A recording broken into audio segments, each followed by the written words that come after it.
6 days before he died, Kyle Busch stood in victory lane at Dover Motor Speedway and was asked a simple question. Why do these moments never get old? He smiled and said, because you never know when the last one is.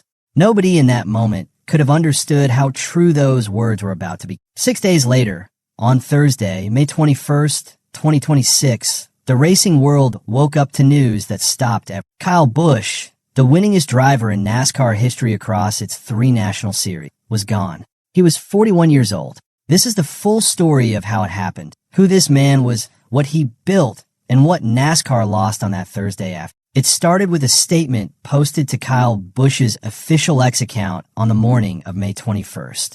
The words were short and carefully chosen, and they carried an unmistakable weight. Kyle has experienced a severe illness resulting in hospitalization. He is currently undergoing treatment and will not compete in any of his scheduled activities this weekend at Charlotte Motor Speedway. We ask for understanding and privacy as our family navigates this situation. That was it.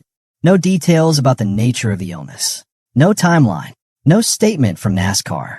No explanation from Richard Childress Racing beyond the announcement that Austin Hill, the team's full-time O'Reilly Auto Parts Series driver, would fill in for Busch in the number 8 Chevrolet at the Coca-Cola 600. Families do not release public statements using the word severe unless they are dealing with something genuinely serious. That word carried weight, and within hours, the weight of it became unbearable. Later that same Thursday, the Busch family, Richard Childress Racing, and NASCAR issued a joint statement. Kyle Busch had died.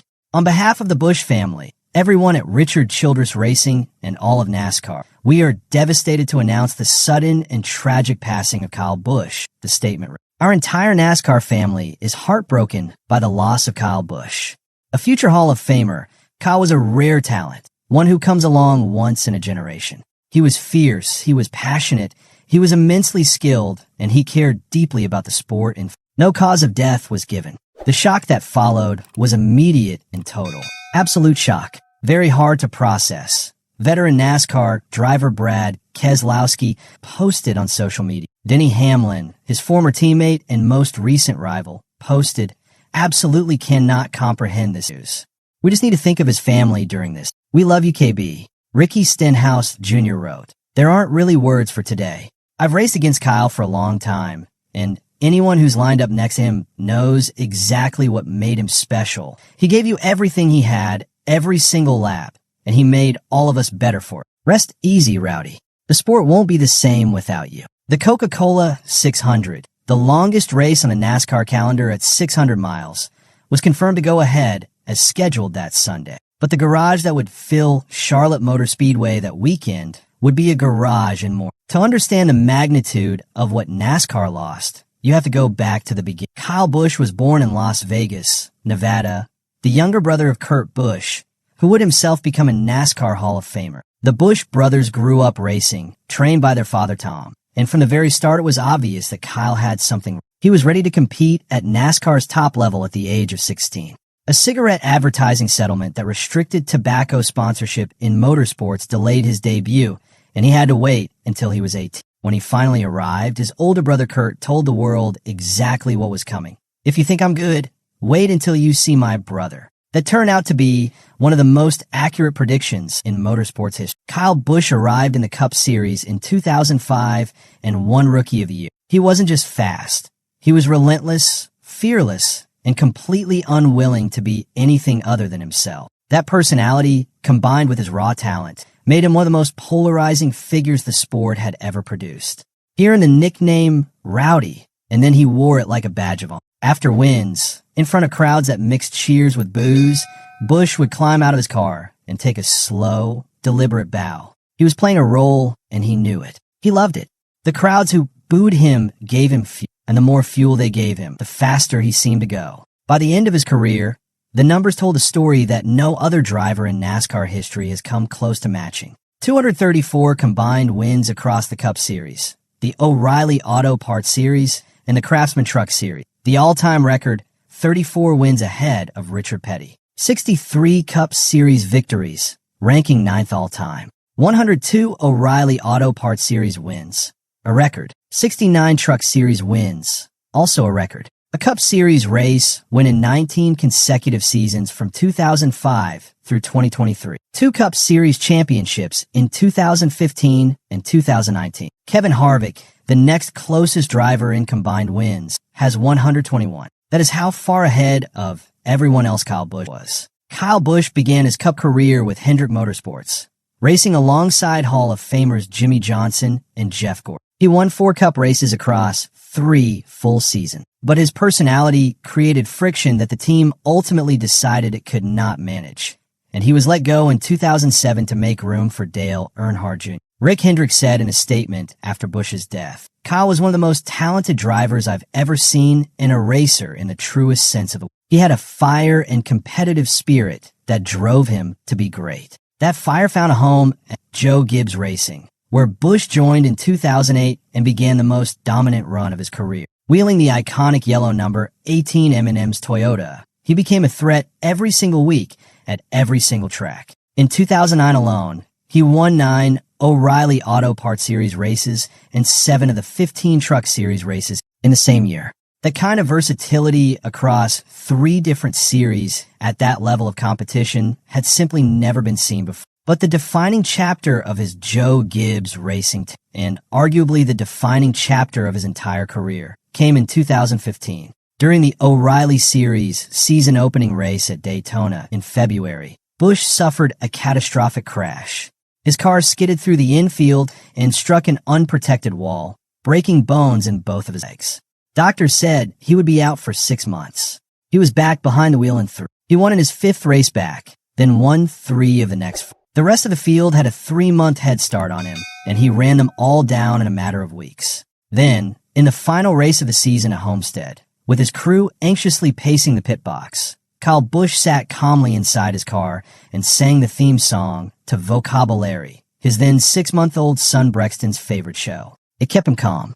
It worked. He crossed the finish line as the 2015 NASCAR Cup Series champion. The recovery process, I wouldn't recommend it if you're trying to achieve a championship, Busch said at the time, but it made us mentally stronger and physically stronger. He won his 2nd championship in 2019, cementing a legacy that was already beyond debate. But after the 2022 season, Joe Gibbs Racing lost its primary sponsor, and Busch was let go. He moved to Richard Childress Racing and took over the number 8 Chevrolet. His first season at RCR in 2023 produced 3 wins, including his final Cup Series victory at Worldwide Technology Raceway at Gateway on June 4th, 2023. After that, the wins became harder to find. 2024 and 2025 were struggles, and 2026 became a contract year, with Busch's entire future in the sport hanging in the balance at the age of 41. Looking back now, the 2026 season reads like a story that was building toward tragedy from the very first. Before the season even started,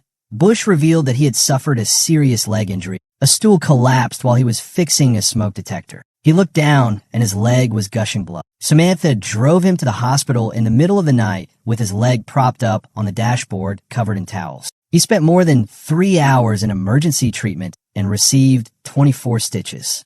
And then he showed up at Daytona and raced.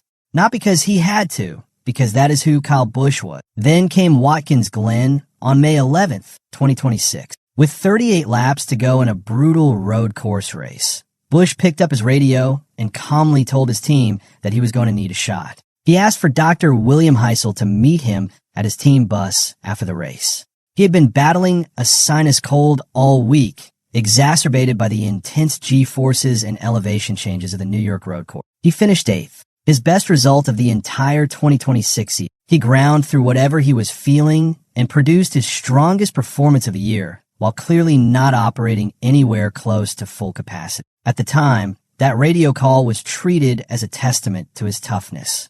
In hindsight, it was something else entirely. Then came Dover on May 15th, 2026. Busch won the Truck Series race, his last victory of any kind. And when Fox Sport Amanda Busick asked him why winning never gets old, he gave the answer that would haunt everyone who heard it days later. You take whatever you can get, man. You never know when the last one is going to be, so cherish them all. Trust me. 6 days after those words, he was hospitalized. Hours after that, he was gone. 3 separate health events in a single season. A leg injury before Daytona. a medical crisis at Watkins Glen, and then a hospitalization described by his own family as a severe illness, a word that families do not use lightly in public statements about the people they love most. The wins and records tell part of the story. The human being behind them tells the rest. Kyle Busch's wife Samantha was his constant. Through the 2015 leg fractures, through every controversy, through every difficult stretch on the track. She drove him to the hospital in the middle of the night before the very season that would end his life. She was there at every stage. His son Brexton changed him. Busch openly described how becoming a father in 2015, the same year he broke his legs and won the championship, shifted something fundamental in how he saw the world. The man who used to race with pure aggression and ego found something bigger than the racetrack, and it showed. Over the years, the boos from the grandstand softened. The fans who had spent years booing him slowly became believers.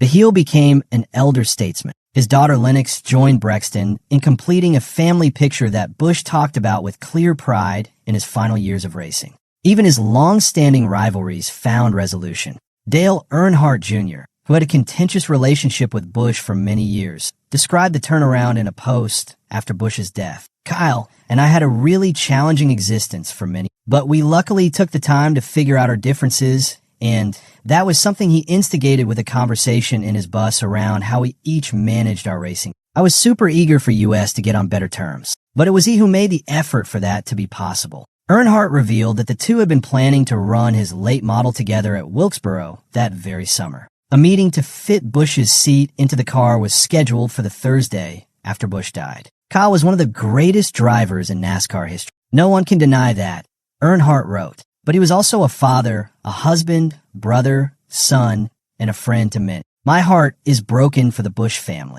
I will never be able to make sense of this loss, but I am thankful that we had found a way to become friends. Jimmy Johnson, his former Hendrick Motorsports teammate, posted, Kyle Busch wasn't just one of the fiercest competitors our sport has ever seen. He was one of the most talented race car drivers I've ever shared a track with. Kyle pushed all of us to be better. His passion, intensity, and love for racing were unmatched, and his impact on this sport will be felt forever. William Byron, who credited Busch with shaping his career, wrote, Kyle was the best mentor you could ever have. He was incredibly unselfish, cared about his people and his family deeply. The tributes came from every corner of motorsport. Chase Briscoe, one of the drivers who went door-to-door with Busch throughout his career, called him easily one of the absolute greatest of all time, and said that two of his favorite wins came racing against KB, precisely because of who he was racing against. John Hunter Nemechek, whom Busch mentored and gave opportunities as a team owner in the Truck Series, called him more than a mentor and a longtime friend. Clint Bowyer, who had been a rival for years, simply wrote, I just talked to him Friday. In complete shock, as we all are. The devastation and sadness is beyond words. Joe Gibbs Racing, the team where Busch spent the greatest years of his career, called him a fierce competitor, an incredible teammate, and, far more importantly, a devoted husband, father, and son. Formula One extended its condolences, remembering Busch as a true competitor and champion. The Indianapolis Motor Speedway, where he won back-to-back Brickyard 400s in 2015 and 2016, remembered him as a fan favorite, loved for his competitive spirit and passion. NASCAR confirmed the Coca-Cola 600 would go on as scheduled. Austin Hill would drive the number 8 Chevrolet. The sport would continue, because that is what Kyle Busch himself would have wanted. Kyle Busch leaves behind a record that will stand for a generation, possibly longer. 234 combined wins across NASCAR's 3 National Series. That number is 34 wins ahead of Richard Petty, a man widely considered the greatest stock car driver who ever lived before Busch came along. The next closest active competitor is Kevin Harvick at 121, nearly 113 wins behind. Throughout a career that spanned more than 2 decades, Kyle set records in National Series wins, won championships at NASCAR's highest level, and fostered the next generation of drivers as an owner in the Truck Series. NASCAR said in its official statement, his sharp wit and competitive spirit sparked a deep emotional connection with race fans of every age, creating the proud and loyal Rowdy Nation. NASCAR lost a giant of the sport today, far too soon. He is survived by his wife Samantha, his son Brexton, his daughter Lennox, and his brother Kurt, a NASCAR Hall of Famer who once told the world his little brother was going to be special. Kurt was right. Nobody could have imagined just how special or how brief